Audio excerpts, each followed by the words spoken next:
select all that apply. Again, I'm going to re-emphasize risk factors, signs and symptoms, education, and concepts.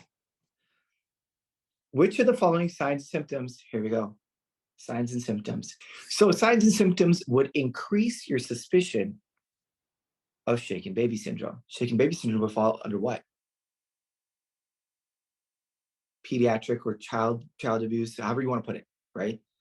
Pediatric abuse, child abuse, however you want to put it, but it's all under mental health. So again, we started with partner, then we went to elderly, now we're going down to children. All of these were a big deal and are a big deal, especially when COVID hit. So that's why these are so important, because now they're popping up, and people don't realize mental health, like I said, has now become arguably the second most high yield topic. So now we're looking at shaken baby syndrome. You're a nurse in the pediatric emergency department. A caregiver brings in a 2-month-old baby. All right, hold on 1 second. If I give you a gender, if I give you an age, if I give you a weight, there's people out there that say, oh, don't focus on those. Don't focus on those because it doesn't really matter. I promise you, as a test maker, I'm giving it to you for a reason. I'm giving it to you for a reason. So whatever it is out there, I know there's a lot of good content out there. I disagree with that statement, and I completely stand by my statement that if I make a question, or if I give you weight, age, gender, time, whatever it is, I'm doing it for a reason. So pay attention to those. They're clues. 2-month-old reporting a baby that just stopped being active. Hold up 1 second. Now I'm going to say, let's do a question aside from this one and reword this and make this into prioritization. What is another word for just stopped being active?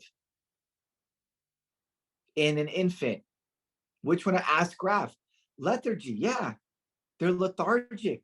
Maybe they're grunting, but lethargy is what? It's the R in ask graph. It's the R in ask graph, and it's lethargy. We emphasize the R in ask graph, and grunting, obviously. So one of the two, if they're stopping active, maybe they're grunting, right? But 2 years old, we're gonna pop, or 2 months old, we're probably gonna say lethargy.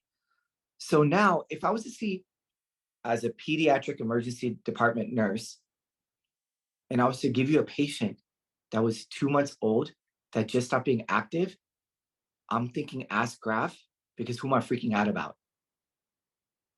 Who am I freaking out about? Lethargy, right? That's stop being active. So again, thank you. I appreciate the compliment. So yeah, that's an ask graph question. That's a prioritization question. But now I can ask the same thing as signs and symptoms as select all that apply. So you see how many different ways I want you to start thinking. And when you start thinking like that, you're going to be just fine on the boards. So let's go to the signs and symptoms of shaken baby syndrome.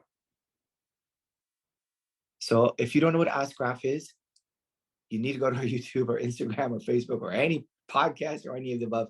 You need to learn ask graph. Ask graph is arguably one of the most important things for prioritization.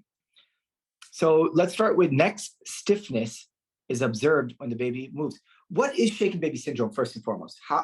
Let's figure out what that is before we look into the signs and symptoms. It literally is self-explanatory. It's self-explanatory. It is a baby that is being shaken. So if this baby is being shaken, what do we know about the skull? Is it fully developed? It's soft. So we can develop brain injury. And somebody had mentioned it. It's coup, contra coup injury, meaning it goes forward and backward. Because what they're doing is they're shaking this baby, and their brain is going back and forth between the skull, between the front and the back, the frontal occipital lobe, right? So if this baby's being shaken, do you think they can develop neck stiffness? Absolutely. Absolutely. This baby absolutely can snap their neck, right? The caregiver reports that the baby rolled off the bed 2 weeks ago. Hold on one second. I told you I give you an age for a reason. Let's go into growth and development real quick. When does a baby start to roll? Not at 2 months, at 4 months. But and it's you can say 4 to 6, 4 to 5. It's a range, right? Growth and development, I always say, is a range. But that story does not match.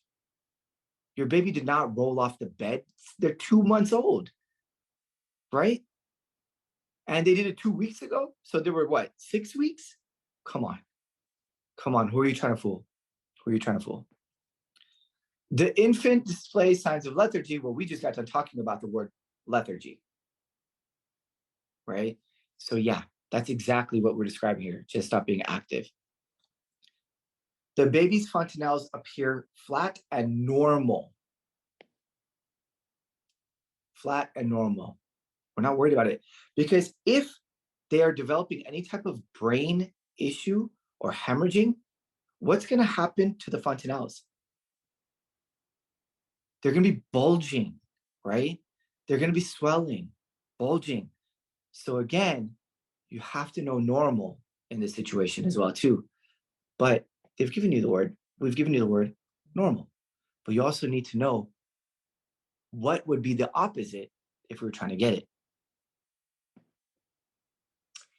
Retinal hemorrhages evident on eye examination. This is actually a really interesting one because a lot of people don't know this one. But how would you look at somebody? You look at their eyes and you see their retina and you see the hemorrhaging because of the fact they're being shaken. But yeah, retinal hemorrhages evident on eye examination. So we've chosen 1, 3, 4, and 5. But again, we've done ask graph out of this. We've learned what shaken baby syndrome is. We've looked at terminology that can be interchangeable. We've looked at the fact that age, time, weight, things of that nature are so important because they're clues. They're clues. So there you go. 1, 3, 4, and 5. Correct? There you go. 1, 3, 4, and 5.